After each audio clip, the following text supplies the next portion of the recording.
best friend, ruined my life by making everyone think that I rejected them in HS because she was jealous and possessive, and her marriage fell apart because she kept bringing me up. Hello everyone. I 28F. Used to be best friends with Anna, to 8F since high school. She was popular and outgoing while I was the introverted nerdy friend. In high school I had a crush on Ethan 28M. But I assumed he'd prefer Anna, so I stayed out of it. They started dating. And I supported her with reluctance because of their toxic, on and off relationship over time. I grew to dislike Ethan because he was rude and mean. They broke up when we were 21, but got back together with him a year later and eventually got engaged at 23. 3 months before the wedding, Ethan drunkenly called me asking why I rejected him. I dismissed him and said he was drunk and ended the call. The very next day, I was kicked out of group chats and ghosted by everyone else in our friends' circle. When I texted my friends to ask what happened, they gave me the silent treatment. When I reached out to Anna, I found myself blocked desperate. I even tried calling Ethan, but my number was blocked too. I had no idea what I'd done wrong and I wished anyone would tell me. That week was hell and his silence hurt the most because at the time, she meant everything to me. I barely slept battling panic attacks at night, while trying to keep it together for class during the day. If not for my supportive roommates, who helped me through my panic attacks, I don't know how I would have made it through. Anna and I attended the same local university, but took different courses. I waited for her outside her class. When she came out with her friends, I pulled her aside and asked what was going on. She accused me of being a fake friend who tried to steal Ethan. I denied her accusation and asked for proof, but she went silent and left. They didn't unfriend me on Facebook, but kept posting about their hangouts in the bridal shower, along with indirect jabs at me. I eventually deleted my old account and changed my number. I slowly rebuilt my self-esteem and moved on. I recently created a new Facebook account. A few days ago I was added to a group chat for our upcoming reunion, which I had no idea about. They greeted me, calling me class president as if they hadn't shunned me 6 years ago. I left the group but they messaging me. Anna kept calling, so I finally picked up out of annoyance. She told me that she was sorry for everything and wished for me to come to the class reunion party. The party didn't seem to be complete without the class president. Every year, she told me that she divorced Ethan after 2 years of marriage. She tried to reach out to me but couldn't find any of my socials or contact info. After we graduated I asked her why she was telling me all this, when she was not important to me anymore. She cried. I ended the call and continued ignoring their messages on Messenger. My family says forgiveness is for my own peace, and that it doesn't mean forgetting. But I don't feel anything anymore, only indifference. I don't owe them anything to ease their guilt. So I'd update November 21st, 2024. Hey guys. Some people from my previous post suggested that I reach out to Ethan. However, before I could do so, he reached out to me first. Yesterday I received a friend request from him, along with a message saying hi in my messenger. So we talked. He invited me for a coffee this weekend, so we can talk about it. I told him to not push his luck and just answer me. I asked him about his call that night. Since most boys were too intimidated to approach me, they often asked Anna to convey their feelings to me. Ethan was one of them apparently. A lot of boys had a crush on me back then. But at the time only Anna received open confessions, so the first assumed I was undesirable. Not that it mattered to me. I was foolishly infatuated with Anna. So much so that I would have rolled out a red carpet for her to walk on if I could. She was my entire world back then. Not even once have I ever heard about any boys in high school liking me from Anna apparently. Anna would always came back to them with her apologetic face, telling them that I had rejected them and repeating the insults I had supposedly said about them. No wonder some people back in high school called me arrogant and disliked me for some reason. I just thought it was because I was a strict class president and student committee member. Unlike Anna, who was friendly and charming, I was strict, sharp-tongued, and rarely smiled. I don't owe anyone a smile. Ethan explained that he was mean to me back then because Anna told him I had said he was an orphan abandoned by his parents. This was a particularly sensitive topic for him, as he had been raised by his grandparents since childhood. He later discovered the truth when Anna inadvertently admitted it during an argument. That moment led him to file for divorce. Ethan shared that he genuinely did love Anna, but her constant insecurity and habit of bringing up my name in every argument strained their relationship. She either accused Ethan of still thinking about me, or compared him to me. Anna did found out about Ethan's drunken call that very same night. They had an argument and Ethan came close to calling off the wedding. But Anna guilt-tripped him into staying. Neither Ethan nor Anna lied or twisted the story. Anna simply told our entire friend group to stop talking to me. They knew I hadn't done anything wrong, But somehow, it was still my fault that Ethan had unresolved feelings towards me. I was and still am an introvert. And most of my friends back then were hers. It wasn't surprising that they followed her lead when she turned against me. They were always her friends, not mine. Anna and my ex-classmates then painted me as a villain to the other friends from high school. Ethan didn't do anything to help me because he was manipulated to hate me. His words, not mine. That's why I changed my number and deleted all my social media accounts. While no one directly bombarded me with mean messages, I constantly saw posts that seemed to be aimed at me, even though my name was never mentioned. Ethan only revealed everything to the other friends after his divorce with Anna was finalized. Now Anna and my ex-classmates are the ones being shunned by the others. Since 2 years ago, Ethan said he owed me an apology, though he knew it wouldn't be enough after everything that happened. While he never smeared my name, he stood on the sidelines and did nothing simply because I rejected him and called him an abandoned orphan. During high school, he asked me if I will be going to the upcoming reunion party. Turns out the reunion party this time was for the 1995 high school batch. My ex-classmates, probably one of their former class president, to attend for appearances. I told him I won't go. He said I can sit with him and his ex-classmates if I wanted to. Why would I, brother? I told him I wouldn't be attending because I have no friends from high school. He mentioned that the others would be sad if they heard I said that. Well, screw them. I received a lot more messages from old friends, but I didn't respond to any of them. I have no attachment towards them. I told Anna that Ethan already told me everything. She called me on Messenger again, sobbing. She admitted she might have been a terrible friend, but that she did care about me. All those years I was always on her mind. I was too attached to her back then, because she was my first real friend. As I had no friends in middle school, I was too shy and quiet, so I couldn't make friends. Anna taught me how to make friends and overcome my social anxiety, and introduce a lot of people to me. I learned to cook for her and took care of her when she was sick. I even protected her from creeps. Everything I did was for her. Now that I think about it, it was kind of unhealthy. Maybe she wanted me to be that version of myself again. Only for her convenience she begged me to try again. That she would be a better person for me. But I just ended the call and blocked her. After a few minutes of contemplating, I decided to delete my Facebook account again. I have a feeling that if I didn't, they will keep on bothering me. I'll settle with a fake account. The main reason why I made my Facebook account is to play Harvest Town. Anyway, sorry for the long post. This will be my one and only update. I want to thank the 4 people who personally messaged me on Reddit. Your messages meant a lot, as not many people have done so much for me in my life. I hope my update answered your questions. Farewell. Additional information from OOP on clarifying her timeline. English is not my first language. We were born in 1995, what I meant was reunion for year 1995. Students' comments were up, has replied commenter 1. 'Cause perhaps in a way she was. For all we know, she liked Op romantically and simply never admitted those feelings. Perhaps even to herself, cause, even if it isn't strange for a mean girl to lie about the interest a boy she likes has for her friend, it is odd to do it to all love interests Sap had. How do I know I'm a bisexual woman? Admitting to myself that I liked other girls as a teenager wasn't easy. Oop, do you really think so?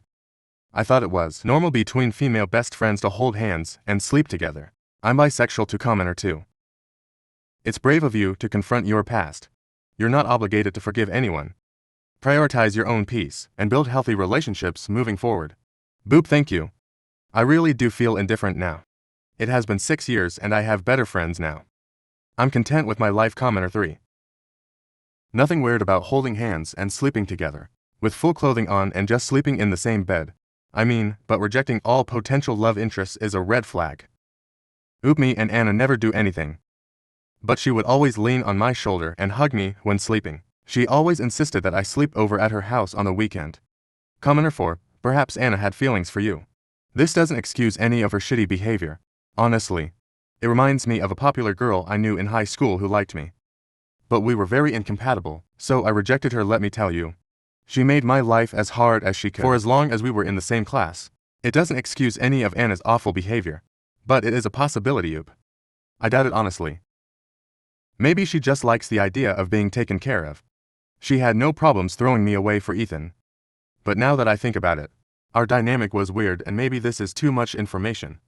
I didn't date back then, only hooked up with people because Anna didn't like them and she didn't agree, and now I have trust issues. And I'm too afraid to commit in a relationship. It's not that I like to cheat or anything. I'm just too afraid to trust my life and my heart to someone else. Again, next story. Sister's wife treated me like I didn't exist, and hid their baby's gender from me. When my sister found out, she said she'd jump in front of a train for me instead of her wife. My sister is a lesbian and married her wife a year ago. They receive financial support from my parents. They're wealthy and generous, have good jobs, and as such have decided to have a baby. Currently her wife is about 6 months pregnant, and the two of them are visiting for holidays. I'm in college, so I don't see them very often. Yes, my parents give me financial support as well. Everything is fair and square, but I'm really excited for their baby.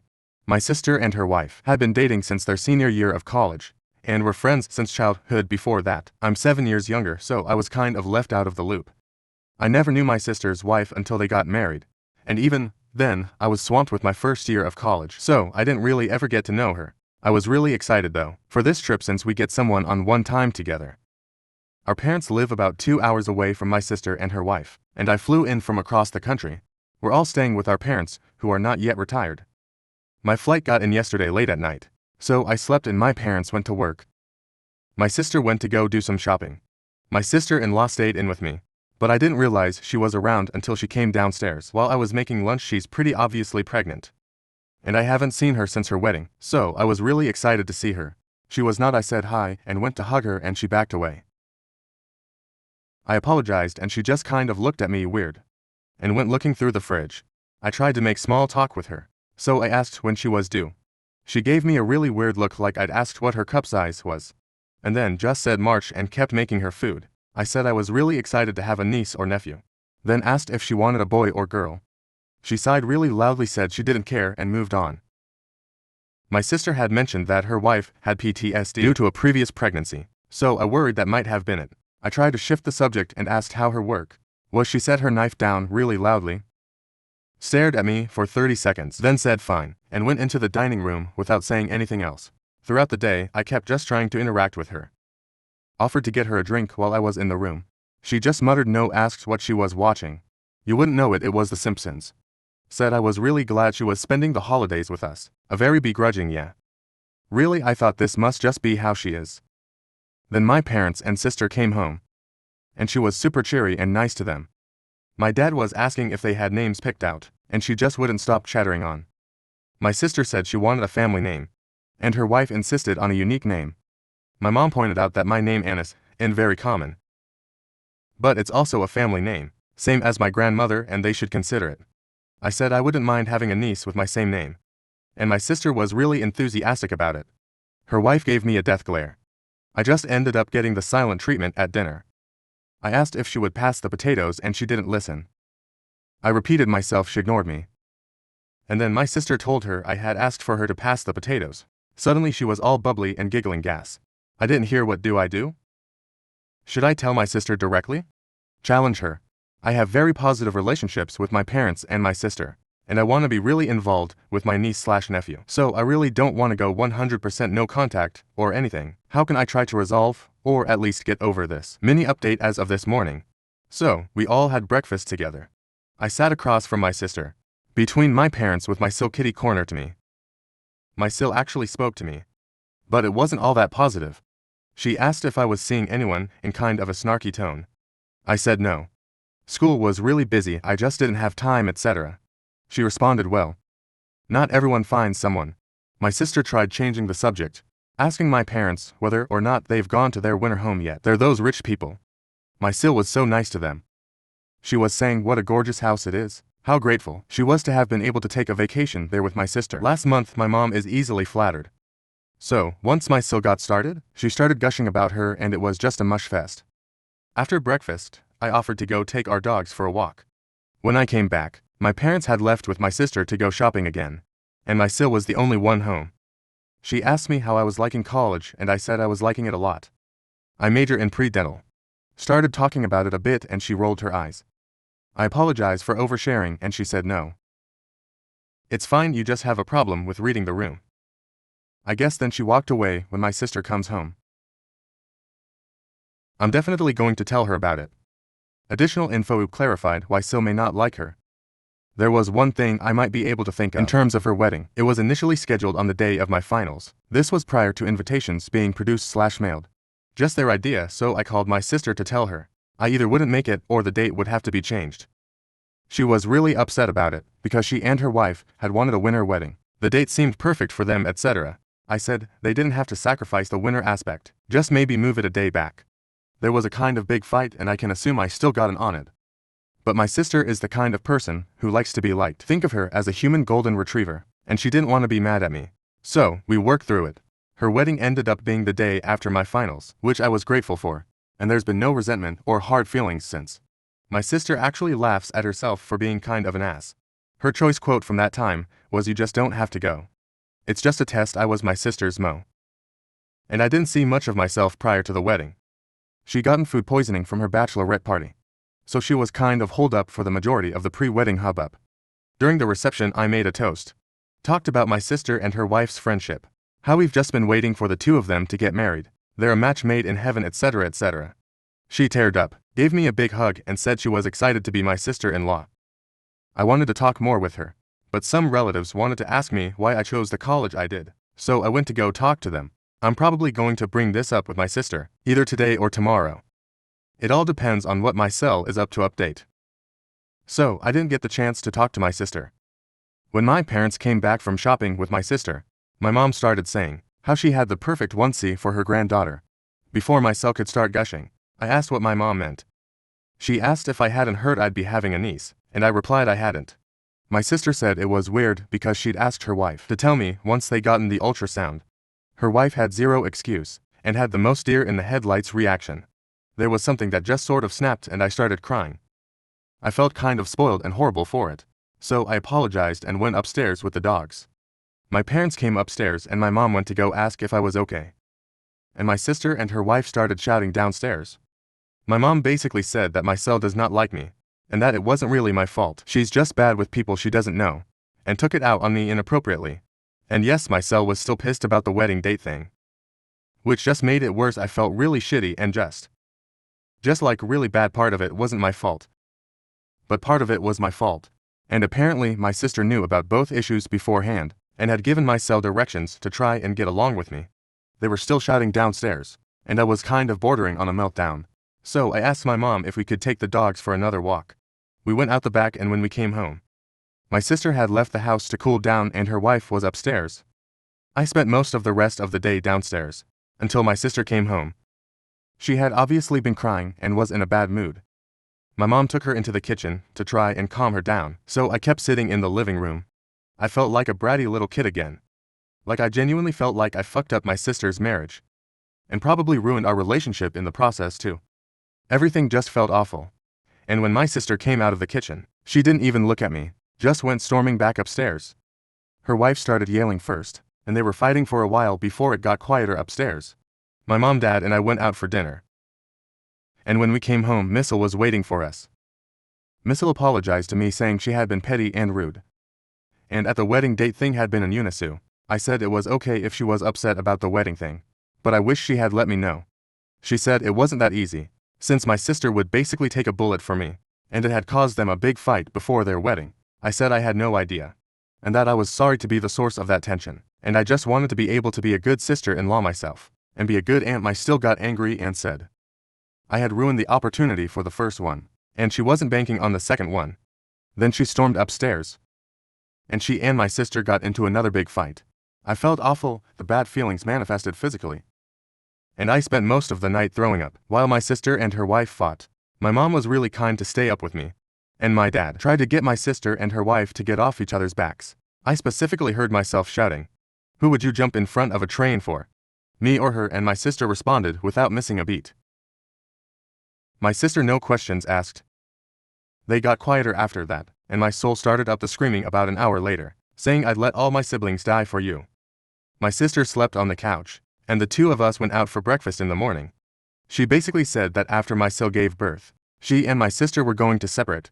They would try counseling prior to the birth and afterwards too, but if things weren't getting better, they'd be divorcing. I said that it shouldn't have gotten that far, and I was sorry for pushing the both of them. My sister said that my cell does this to all my sister's friends, and they've been fighting often. But she clarified that the way she treated me was a deal breaker. She said it might have sounded sad, but I was her best friend from birth, and she wouldn't let me not feel welcome like that. I felt really guilty and started crying again. She kept saying she wanted it this way. The relationship was broken as is, etc. It's been tense and awkward ever since. My soul won't look at me or speak to me, and I've given up. My sister has been by my side a lot and has amped up the good sister behavior 10x. I feel like shit. Everything is really terrible. And I'm sure I'm going to be making another post during the actual Christmas bullshit. Not a great update, but there we are.